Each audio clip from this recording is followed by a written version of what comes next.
Vamos a entrar en lo que es nuestra lectura el día de hoy de la palabra de Dios. El día de hoy vamos a estar estudiando Efesios capítulo 1, los versículos 8 al 10.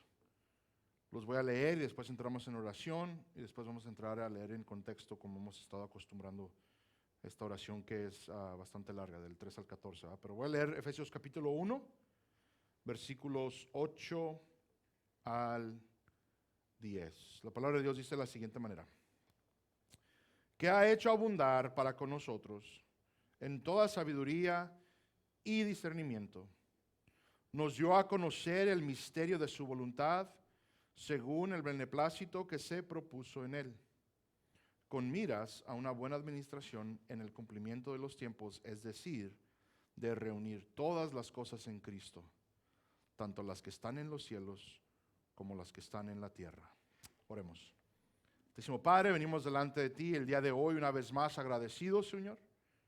Me uno, Padre, a las oraciones que ya previamente se han hecho, Señor, de ese agradecimiento, Padre, por tu gracia, tu misericordia, por el glorioso evangelio, Padre, por el cual nos has adoptado, nos has redimido, nos has perdonado nuestros pecados, Señor. Gracias por la obra gloriosa de tu Hijo amado, nuestro Señor Jesús.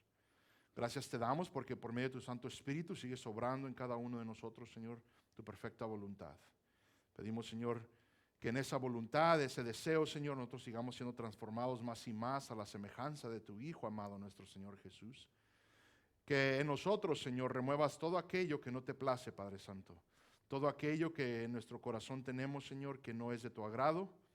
Y que por medio de ese corazón nuevo, Señor, de carne que ama tus estatutos, nos ayudes a andar en ellos, Padre.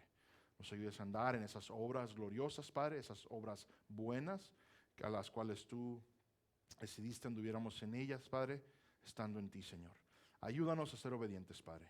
Igual, Padre, pedimos que prepares nuestras mentes, nuestros corazones, Señor, para recibir de tu palabra. Pedimos, Padre, que por medio de ella seamos transformados a esto que es tu gloriosa voluntad, Señor, de ser conformados a la imagen de tu Hijo amado, nuestro Señor Jesús. Padre, te pido que seas conmigo. Ayúdame, Señor, que pueda predicar de una manera clara, Señor, de manera eficiente, Padre, y sobre todo, Padre, que dé honor al texto, Señor. Y Padre, sobre todo, que lo que hagamos en este lugar, lo pedimos cada domingo, Señor, en esto es nuestro anhelo sincero, sea de pensar, hablar o hacer, Señor, sea para tu honra y tu gloria, nada más, Padre Santo.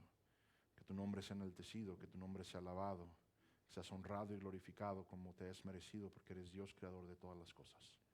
Bendito seas, Señor. Todo esto te lo pedimos en el glorioso nombre de tu Hijo amado Jesús. Amén y amén. Pueden tomar sus lugares.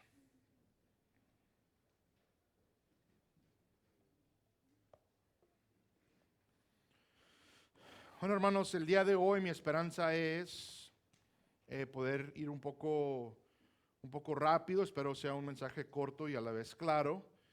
Cosas que ya hemos hablado un poco, pero vamos a ver de nuevo una de las cosas gloriosas desde que la palabra de Dios presenta verdades de maneras diferentes en diferentes epístolas, en diferentes partes de las Escrituras. Entonces, de nuevo, nuestro enfoque el día de hoy van a ser los versículos 8 al 10, como hemos leído, pero les voy a leer el contexto entero desde el versículo 3 hasta el versículo 10, para que una vez más entendamos todo el pensar de Pablo. Les recuerdo que esto es en verdad una oración, sin comas, sin ninguna puntuación, simplemente una oración bastante corrida. Se las leo. Efesios capítulo 1, versículo 3 al 10. Dice: bendito sea el Dios y Padre de nuestro Señor Jesucristo, que nos ha bendecido con toda bendición espiritual en los lugares celestiales en Cristo, según nos escogió en Él antes de la fundación del mundo, para que fuéramos santos y sin mancha delante de Él. En amor nos predestinó para adopción como hijos para sí mediante Jesucristo, conforme al beneplácito de su voluntad, para alabanza de la gloria de su gracia que gratuitamente ha impartido sobre nosotros en el amado. En Él tenemos redención mediante su sangre, el perdón de nuestros pecados según las riquezas de su gracia que ha hecho abundar para con nosotros en toda sabiduría y discernimiento. Nos dio a conocer el misterio de su voluntad según el beneplácito que se propuso en Él, con miras a una buena administración en el cumplimiento de los tiempos, es decir, de reunir todas las cosas en Cristo, tanto las que están en los cielos como las que están en la tierra. Bueno, una de las cosas que ha ocurrido es de que hemos terminado el sermón de la semana pasada, casi en medio de lo que podríamos decir es un pensar de Pablo que es completo, pero lo hemos hecho incompleto porque lo hemos dividido. Entonces, una de las cosas que tenemos que hacer es preguntarnos qué es lo que Dios ha hecho abundar para con nosotros, que comienza el versículo 8, ¿verdad? Dice que ha hecho abundar para con nosotros. ¿Qué es eso? Bueno, les recuerdo de que lo que habla la palabra de Dios son las riquezas de su gracia. Toda la riqueza de Dios. ¿Recuerdan? Eso es lo que hemos estado hablando, lo hablamos la semana pasada. Hemos sido verdaderamente bendecidos en Cristo. Entonces esto forma parte de lo que es esa riqueza. Ahora Pablo es enfático. Si ustedes notan, dice que ha hecho abundar. Nos habla de que se ha dado en exceso, que supera lo necesario, que es de gran cantidad. Es una abundancia absoluta con la cual Dios nos ha bendecido. Entonces, una vez más, hermanos, el día de hoy van a haber unas cuantas cosas que quiero reenfatizar y que en verdad entendamos que el creyente, el cristiano, el que está en Cristo, ha sido verdaderamente bendecido de manera abundante. Esta es la verdad de Dios, esto es lo que la palabra de Dios nos elabora. Ahora comienzo a expresar esto y explicarlo porque una de las cosas que he notado, hay una, que será una reputación tal vez que hemos dado, y de nuevo, yo sé que muchas veces son por malos entendidos y cosas así, pero muchas veces tenemos el pensar de que el creyente es el más maldecido o el que anda más cabizbajo de todos, y tal vez sea cierto que así andamos, pero espero que el día de hoy entendamos por qué no debe ser esa la realidad.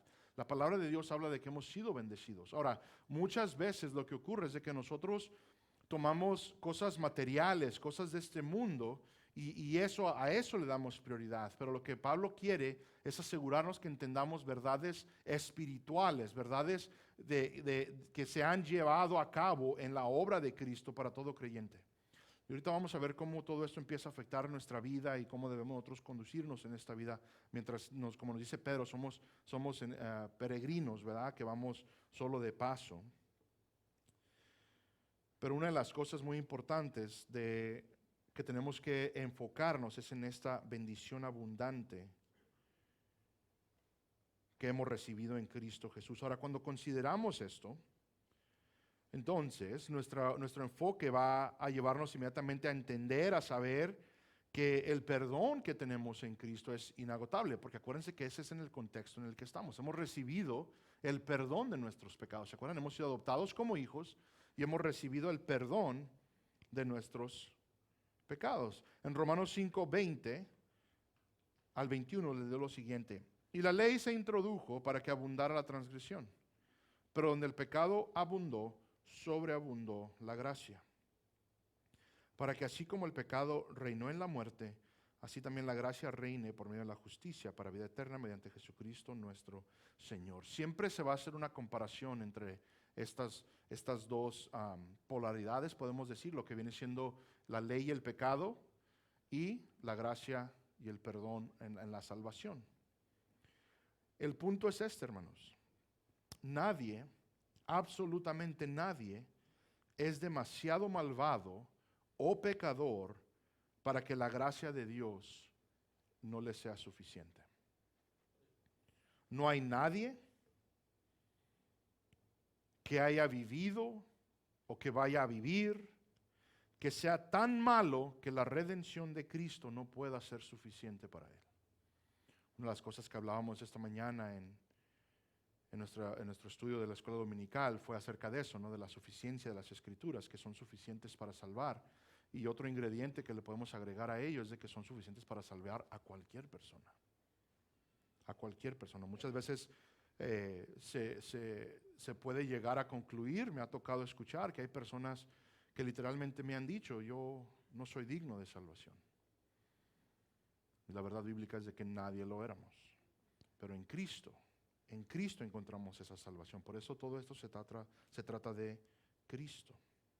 Ahora, hermanos y hermanas, las riquezas de la gracia de Dios han sido prodigadas sobre nosotros, dadas por completo, de manera abundante, todas ellas.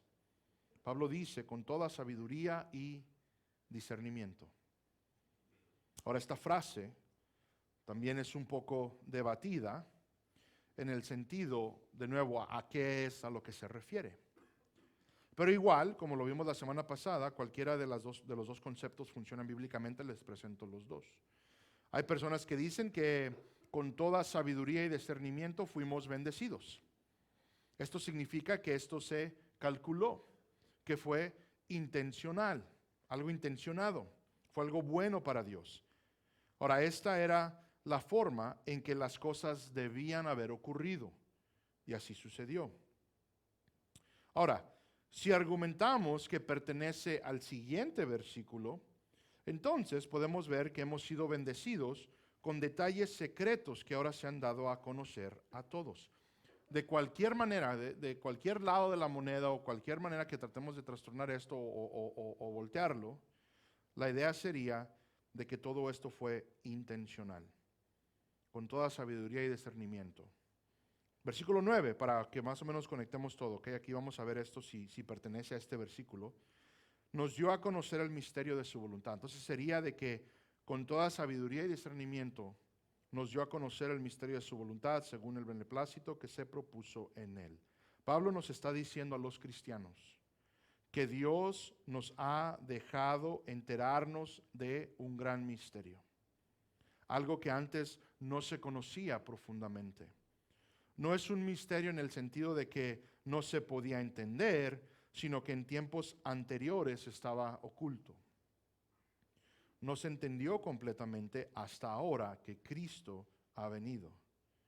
Pablo está diciendo que ahora sabemos el propósito de todo esto. Y es en Cristo que todo se ha puesto en marcha. Entonces Pablo está haciendo el argumento de que parte de las riquezas de la gracia de Dios con el cual todos hemos sido bendecidos es de que ahora tenemos información completa. De que ahora ustedes y yo hemos sido privilegiados a la mente de Dios, al propósito de Dios, al plan de Dios. Entonces, ahora el cristiano, ahora es una persona que vive no solo con propósito, pero con dirección. ¿Ok? Ahora ya entendemos el plan de Dios. ¿Qué es ese? ¿Qué es lo que se ha puesto en marcha en Cristo Jesús? Cuando Cristo viene, ¿qué es lo que se aclara? Versículo 10 es lo que nos explica esto y lo vamos a profundizar un poco. Versículo 10 dice lo siguiente: con miras a una buena administración en el cumplimiento de los tiempos, es decir, de reunir todas las cosas en Cristo, tanto las que están en los cielos como las que están en la tierra. ¿Qué se ha puesto en marcha?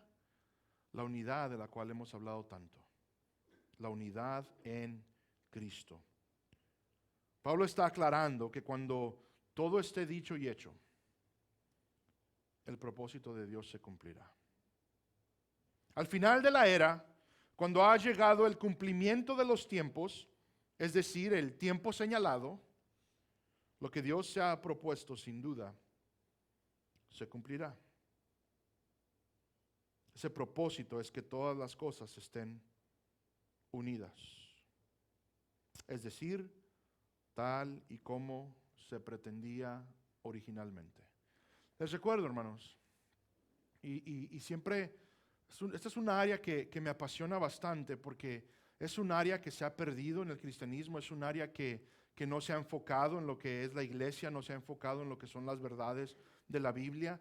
Y obviamente, mientras nosotros tenemos un enfoque en querer ser más bíblicos, vamos a estar hablando mucho de este tipo de cosas. Pero muchas veces tenemos ciertas verdades como a ciertos límites y también divididas. Una de las cosas que hace la teología sistemática es de que conecta todo y nos da el propósito de todo, y es aquí donde nos empieza a revelar ciertas cosas. Una de las cosas importantísimas para ustedes y para mí que reconozcamos es de que en Cristo todas las cosas serán unidas. Todas las cosas llegarán a llevar su propósito verdadero, el único, el que era el original, podremos decirlo de esa manera. Ahora acuérdense, les recuerdo lo que es esa historia de la redención y por qué se lleva a cabo. Dios crea todo y le llama bueno, y había que comunión con Él. Adán y Eva tenían comunión con Él. Había una intimidad entre su creación y Dios. Pero después entró el pecado. Ahora, ahí ya empezamos a separar lo que era la intención original de Dios, ¿correcto? De que Él estaba en unión perfecta. Ahora, de nuevo, hay otras cosas que están en juego, pero entendamos que literalmente lo que ocurre en la creación es de que ahora Dios está entre su creación. Y el pecado divide eso. Y ahora ustedes y yo jamás hemos experimentado lo que se experimentó en el Edén. Jamás, no es posible que ustedes y yo lo experimentemos en esta vida, porque nosotros ahora pertenecemos a una creación que ha sido corrompida por el pecado, a una creación que ha sido completamente maldecida, donde existe muerte, dolor, donde hay cosas que no deben ser como las estamos viendo, pero es lo único que conocemos. Todos los que estamos aquí, de alguna manera u otra, conocemos el dolor. De alguna manera u otra hemos conocido el dolor en lo que es estar de luto, cuando perdemos a un ser querido, cuando perdemos a un familiar cercano, esposo, esposa, familiar, abuelos o X cosa. Es el ciclo de la vida, decimos, es lo normal. Nacemos para morir. Y eso es lo que ustedes y yo reconocemos como el propósito de todas las cosas. Sin embargo, el cristiano, de nuevo, ahora entiende algo a un nivel un poco más profundo, de que este no es el fin, de que el plan original de Dios se va a llevar a cabo, de que un día a futuro Dios, una vez más, al haber hecho todo lo posible para redimirnos a todos, regresará a su plan original. ¿De qué? De habitar entre su creación. Desde el principio,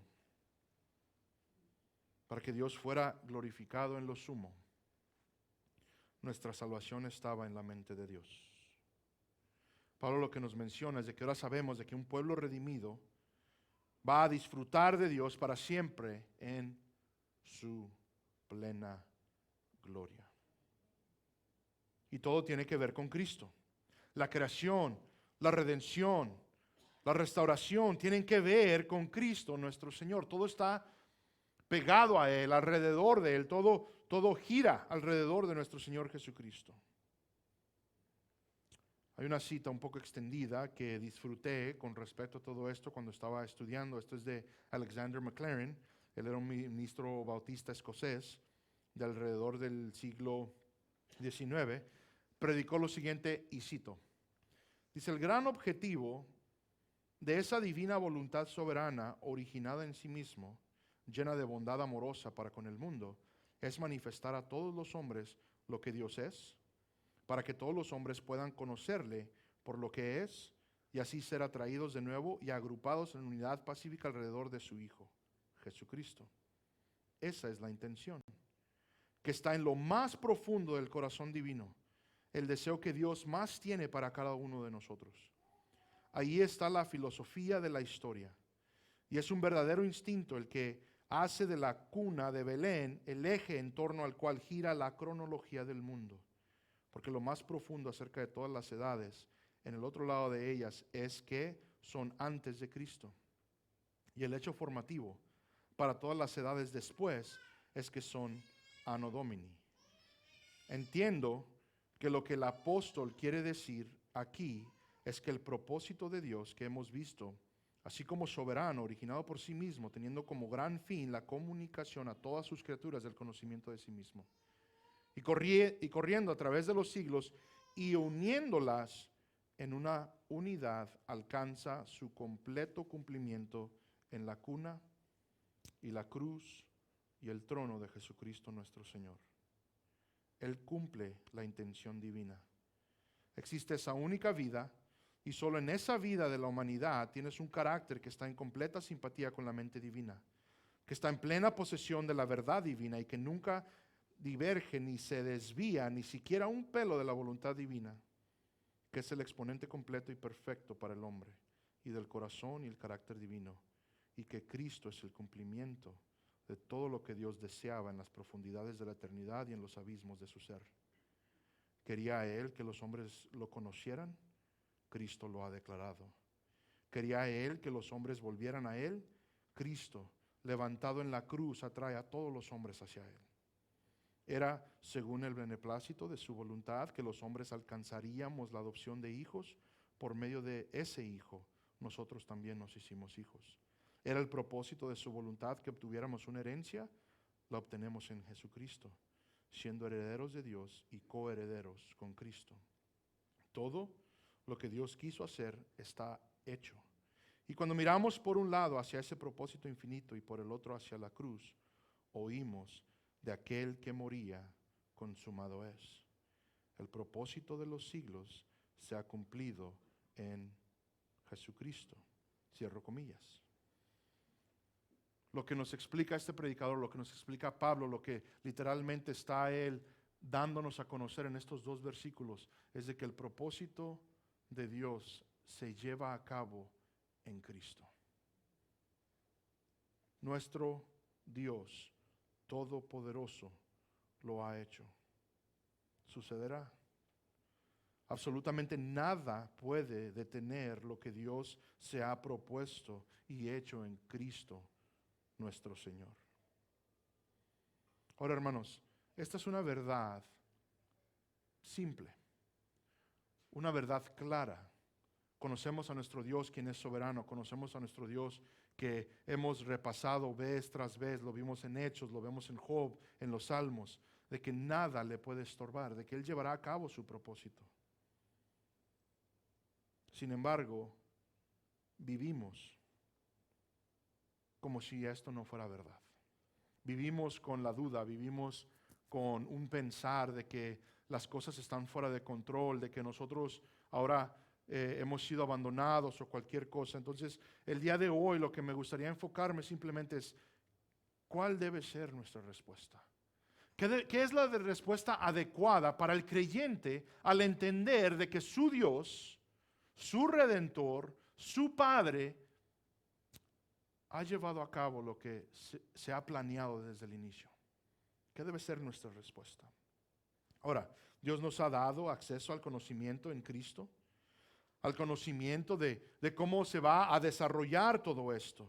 Hermanos, ustedes y yo lo que les presento el día de hoy es de que nosotros conocemos el fin desde el principio. Pregunto, ¿estamos de acuerdo de que vamos por buen camino? ¿Creemos que Dios ha dirigido todo hasta este punto? O tal vez hemos creído que algunas cosas han tomado a Dios por sorpresa. A lo que apelo el día de hoy, hermanos, hermanas, es de que no nos desesperemos por todo lo que vemos a nuestro alrededor. Les aseguro que Dios tiene el control. Dios ha decretado que todas las cosas estén unidas en Cristo. Todo el caos que vemos en el universo, todo el caos que vemos en este mundo, todo el caos que vemos a nuestro alrededor, será silenciado. Habrá orden completo, perfecta armonía en todas las cosas. En Cristo todo será así. Ahora entiendo, hermanos, entiendo que muchas veces lo menciono y soy empático a esto, ¿verdad? De que por la carne, por los sufrimientos, por la debilidad que tenemos estando en esta carne, que muchas veces somos consumidos por las cosas que no podemos controlar. La gran ironía de la vida, ¿verdad? El preocuparnos de cosas que nosotros ni tenemos nada que ver con ello. Entiendo que queremos tomar pasos sabios, entiendo que queremos andar en toda diligencia y en todo aspecto, pero en verdad en veces hay cosas que no podemos controlar y dejamos que esas sean las que nos consuman. Pero les digo, hermanos, que no hay nada más tranquilizante que saber que Dios aún sigue en control. Y esto no nomás es lema, como hemos estado viendo las últimas semanas, no nomás es algo que se repite y que se dice, que se escucha bien, es algo que debemos practicar y vivir, al cual nos podemos aferrar porque es la única esperanza que tenemos. Cuando vienen los problemas de salud, problemas de ciertas cosas que son los efectos de este mundo corrompido, de la maldición que existe, lo único que nos queda es la gloriosa esperanza de que en Cristo todo estará bien. Y esto no significa que estará bien en el sentido de que nosotros queramos, sino que ahora hemos entendido y llegamos a una madurez por medio de la palabra de Dios, por medio del Espíritu, a entender de que todo va a estar bien en Cristo como Él desea, como es su voluntad, y muchas veces eso significa que nosotros sufriremos por los efectos de este mundo, por la corrupción de este mundo, por estos cuerpos que nos fallan a continuo, la salud que nos va a fallar, la vida que muy probable, si a no ser que no regrese Cristo antes, la entregaremos a nuestro Dios. Y así es, absolutamente lo entiendo. Pero lo que Pablo enfáticamente a continuo menciona a los efesios, a los colosenses, como veremos con los estudios de Tomás, lo que a continuo se nos menciona es de que nuestro enfoque no sea en las cosas de aquí, que no sea en lo temporal, que nuestro enfoque sea en la eternidad, que nuestro enfoque sea en la vida que verdaderamente cuenta. La vida eterna, en presencia de nuestro Dios. Al entender, hermanos, de que Dios está en control, al entender de que Él está llevando a cabo su plan, al entender de que en Cristo no solo se nos ha dado a conocer este misterio, sino que se nos ha comprobado con evidencias por medio de su resurrección, de que todo será como Él ha dicho, ¿cómo entonces debemos nosotros responder? Y yo argumentaría, hermanos, que tal vez es lo más difícil que podamos hacer, pero es vivir victoriosamente. Vivir victoriosamente, hermanos. La victoria se ha obtenido. Les voy a desarrollar esto un poco para que lo entendamos, porque, de nuevo, ¿verdad? Lo primero que ocurre, escuchamos, debemos vivir victoriosamente. Bueno, van a ocurrir dos cosas. No, este pastor ya se fue a la prosperidad.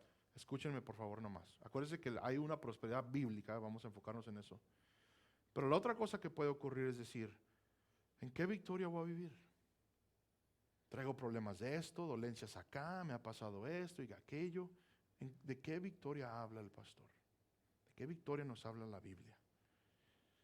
En Juan 16:33. Una de las cosas, el otro día, vamos a pasar rápido, el otro día se me hizo bien curioso. El otro día mi hija menor, Dalia, no sé qué estaba pasando que me dice, papá, tengo miedo. Traía miedo de algo, ¿verdad? Está chiquita, todo le asusta, todo le espanta. Y yo siempre trato de platicar con ella acerca de verdades bíblicas, ¿no? Para darle esas respuestas. Entonces me acuerdo que entré en esto.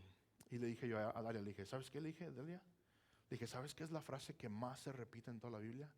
Y ella pues siempre bien atenta, ¿no? Me pregunta, ¿cuál es? Y le digo, la frase que más se repasa en la Biblia, que más se repite, disculpen, es no teman, no teman, no teman. Ahora, por dos razones. La primordial es porque tememos, porque literalmente somos propensos al temor, somos propensos a tener miedo, ¿verdad? Entonces, si aparece un ángel, ¿qué vamos a hacer? Muchos dicen, oh, estaría bien de aquellas que se aparecieron ángeles. No, caeríamos con temor ante la presencia de un ser de nuestro Dios. Y eso nomás es un ángel, ¿no? Digamos así, no por minimizar, ¿verdad? Pero es lo que vemos bíblicamente. Se aparece un ángel y ¿qué es la primer cosa que ellos mencionan? No temas. Porque es algo que aterra. Isaías lo vivió igual, ¿verdad? En todo caso, le mencioné esto, ahora noten. Juan 16:33. Estas cosas os he hablado para que en mí tengáis paz. O sea, literalmente, sinónimo de lo que estamos hablando. Cristo le dice a sus discípulos, les he revelado todo esto para que estén tranquilos, para que no tengan miedo, para que vivan en paz. ¿Por qué? Dice, en el mundo, ¿qué? Tenéis tribulación. Literalmente les está diciendo, espérense, las cosas van a empeorar. A ustedes los van a odiar, les acaba de decir. No hay ningún discípulo que sea más grande que su maestro, les dice. Si a mí me odiaron, ¿qué dice? A ustedes también. Entonces, en el contexto de la tribulación, de la persecución, Jesucristo les da un ánimo al decirles que en este mundo habrá tribulación. Las cosas van a estar difíciles. Pero noten, pero confiad. Literalmente, no teman. Yo he vencido al mundo. La cruz es nuestra salvación. Nuestro perdón de pecados y el perdón de nuestra deuda en lo absoluto. Pero en Cristo, colgado de esa cruz, también asegura su victoria. Claro, somos beneficiarios de que Él haya colgado en esa cruz para el perdón de nuestros pecados, pero quiero aclararles algo. Cristo estaba obteniendo su victoria en esa cruz. Ahora, eso nos facilita el perdón. Eso hace posible el perdón de nuestros pecados. Pero acuérdense que es Dios obrando en Cristo. Su muerte y su resurrección aseguraron su victoria. Y se obtendrá esa victoria, hermanos. De esto estamos seguros. Poco después de resucitar de entre los muertos en victoria, ascendió al cielo para gobernar y reinar a la diestra del Padre. Entonces no servimos a un Cristo muerto, servimos a un Cristo vivo. No solo servimos a un Cristo vivo, sino que servimos a un Cristo que reina sobre todo. Y esto es otro problema en el cristianismo, que hemos deducido su reinado a algo simplemente espiritual. Algo que simplemente ahorita no se percibe, ahorita no se ve. Incluso he escuchado a creyentes y entiendo que tienen un buen ánimo y es un sentir genuino tal vez y noble que tienen de que, es que Cristo está reinando en el corazón de los creyentes solamente. Pero ¿qué es lo que están diciendo? De que el caos que se ve alrededor, Cristo no lo puede afectar aún. Solo puede afectar el corazón del creyente. Y eso no es lo que vemos bíblicamente. Bíblicamente, Cristo ascendió con poder a gloria. ¿Para qué? Para reinar. Que todos se rebelen. Que el mundo se rebele, que el mundo no esté de acuerdo con su reinado es diferente. Pero Cristo reina ahora. Leamos un poco acerca de esto. Y sé que lo hemos estudiado, pero lo vuelvo a repetir porque una vez más, lo vemos una vez más en Efesios. 1 Corintios 15, 20 al 26. Dice, mas ahora Cristo ha resucitado de entre los muertos, primicias de los que durmieron. Porque ya que la muerte entró por un hombre, también por un hombre vino la resurrección de los muertos. Porque así como en Adán todos mueren, también en Cristo todos serán vivificados. Pero cada uno en su debido orden, Cristo las primicias, luego los que son de Cristo en su venida. Entonces vendrá el fin, cuando Él entregue al reino al Dios y Padre, después que haya abolido todo dominio y toda autoridad y poder. Pues Cristo debe reinar hasta que haya puesto a todos sus enemigos debajo de sus pies. Y el último enemigo que será abolido es la muerte. Ahora, espero ayudarnos un poco aquí, ya que a veces, de nuevo lo menciono, estamos consumidos por el ahora. Resumando, vemos que la victoria se ha obtenido y que la victoria se obtendrá. En Cristo, la victoria se está completando. Esto es lo que Pablo está argumentando en 1 Corintios 15. Él no dice que Cristo va a reinar hasta después de que esto o aquello, dice que Él debe reinar. O sea que en este preciso momento reina hasta que todo su enemigo sea abolido. Esto significa que en este preciso momento Cristo hace frente en contra de sus enemigos, venciéndolos uno por uno. Finalmente será la muerte por completo. En Cristo la victoria se está completando aquí y ahora. Significa que Dios está actualmente derrotando a todos sus enemigos. Ahora, ¿saben cómo? ¿Saben cómo Cristo está llevando a cabo esta victoria? De nuevo, todos podemos enfocarnos en todo lo que está pasando, todos podemos enfocarnos en la decadencia de la sociedad, en la decadencia de la moralidad que vemos a nuestro alrededor y las naciones. Pero déjenles explico cómo es de que Dios está llevando a cabo su plan. Cómo es de que Dios está obteniendo la victoria podemos decir qué es su plan de ataque. Y ese es el misterio, aparte del misterio que ahora se nos ha sido hecho revelado. En Mateo 16, vamos ahí, Mateo 16, versículos 13 al 18, se los leo. Cuando llegó Jesús a la región de Cesarea de Filipo, preguntó a sus discípulos diciendo: ¿quién dicen los hombres que es el Hijo del Hombre? Y ellos dijeron: unos Juan el Bautista, y otros Elías, pero otros Jeremías o uno de los profetas. Versículo 15, Él les dijo: ¿y vosotros? ¿Quién decís que soy yo? Respondiendo Simón Pedro dijo: tú eres el Cristo, el Hijo del Dios viviente. Y Jesús respondió y le dijo: bienaventurado eres, Simón, hijo de Jonás, porque esto no te lo reveló carne ni sangre, sino mi Padre que está en los cielos. Yo también te digo que tú eres Pedro, y sobre esta roca edificaré mi iglesia, y las puertas del Hades no prevalecerán contra ella. Ahora, una cita bastante controversial. Nuestros amigos de la Iglesia Católica dicen que Pedro es esta roca, pero en verdad lo que está hablando es de esta verdad de que Él es el Hijo del Dios viviente, de que Él es el Cristo y que Él va a edificar su iglesia. Ahora noten, vamos a hacer aquí unas preguntas de hermenéutica. ¿Qué son las puertas del Hades? El Hades o el infierno, tal vez tienen ustedes en sus traducciones, habla del lugar de los muertos.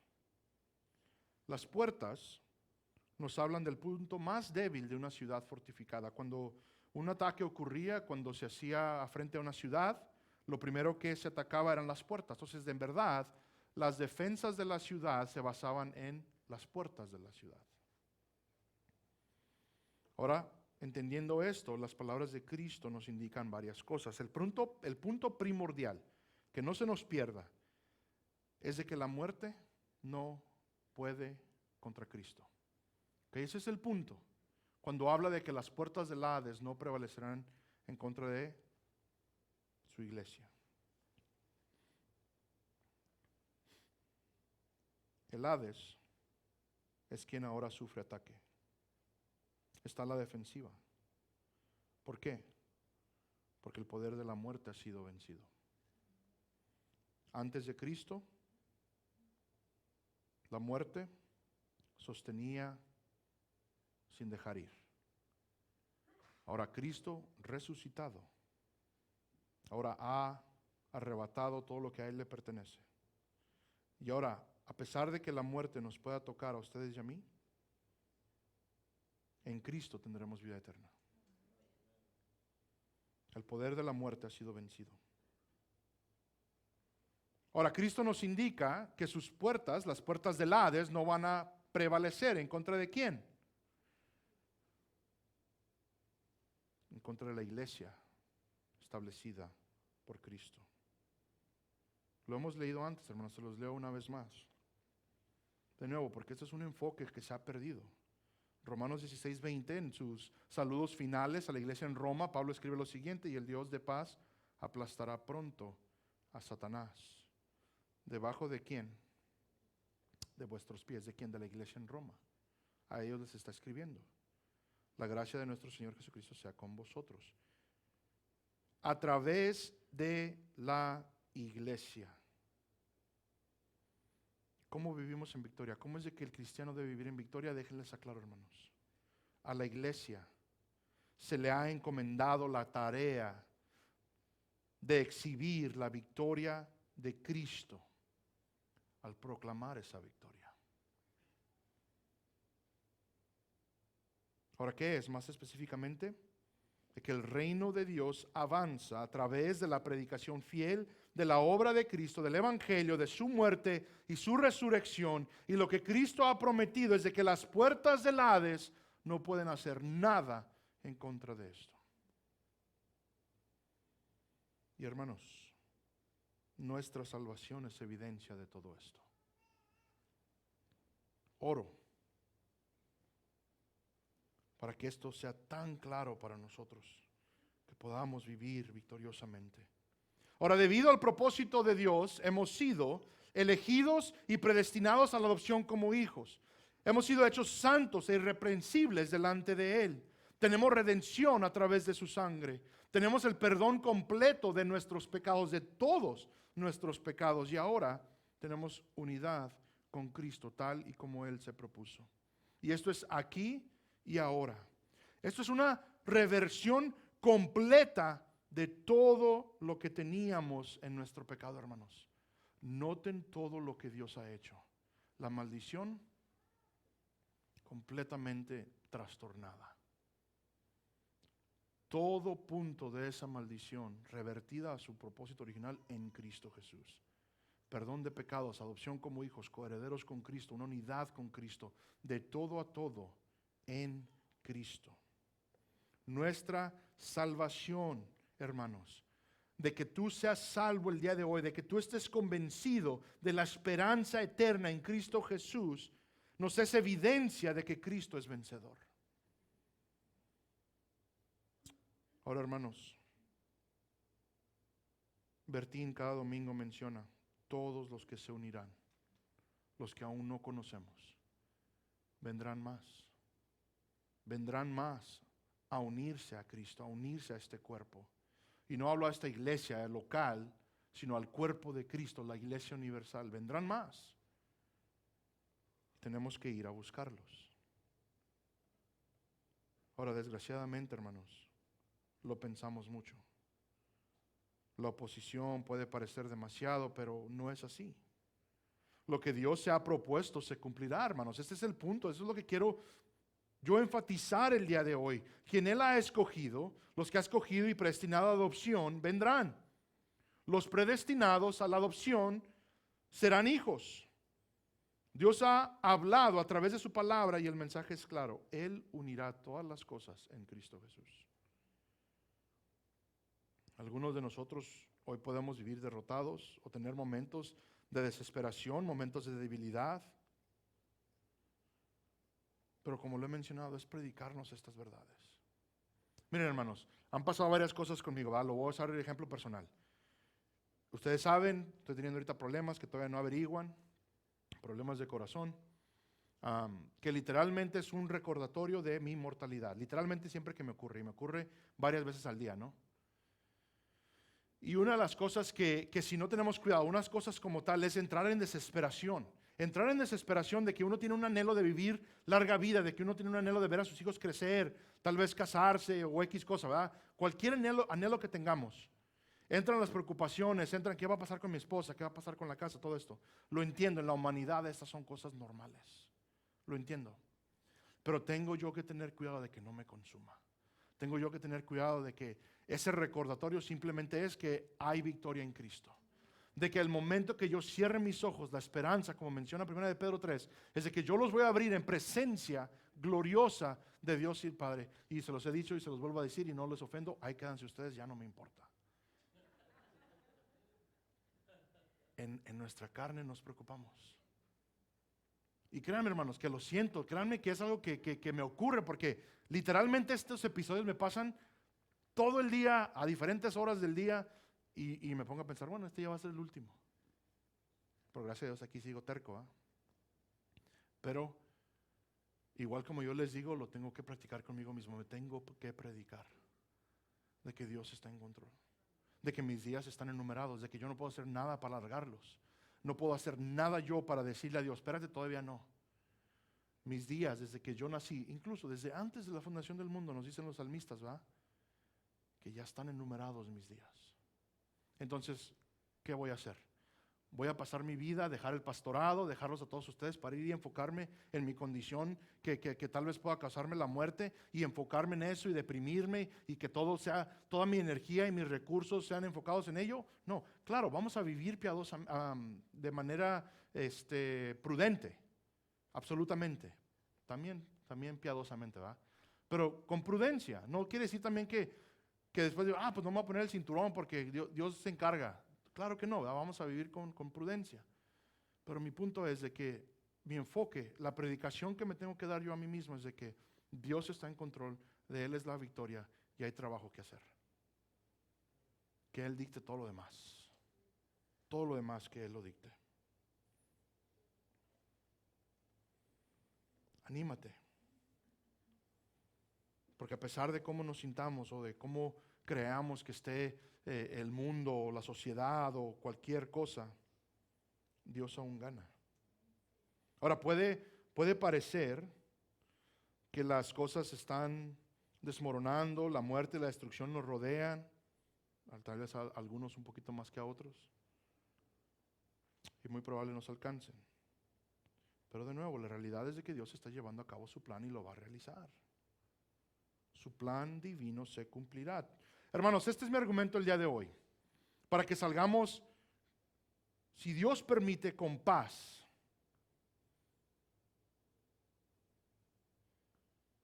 Todo es como debe ser. Pase lo que esté pasando en tu vida, así debe ser. Absolutamente. Si hay dificultad, se entiende. Lloraremos juntos, claro. Pero es como debe ser. Dios está llevando a cabo su plan divino. Pero mejor aún, hermanos, avanzaremos hacia la meta. Sin contratiempos, sin retrasos, la muerte ha sido vencida. Nada detiene lo que Dios pretende. Tal vez muramos, pero solo será el medio que nos llevará a la gloriosa presencia de Dios. Nuestro Dios soberano está haciendo todo lo que le place y nada puede interponerse en su camino. Que nos animemos el día de hoy. Dios verá todo esto en Cristo. Seguramente lo hará. A Él sea la gloria.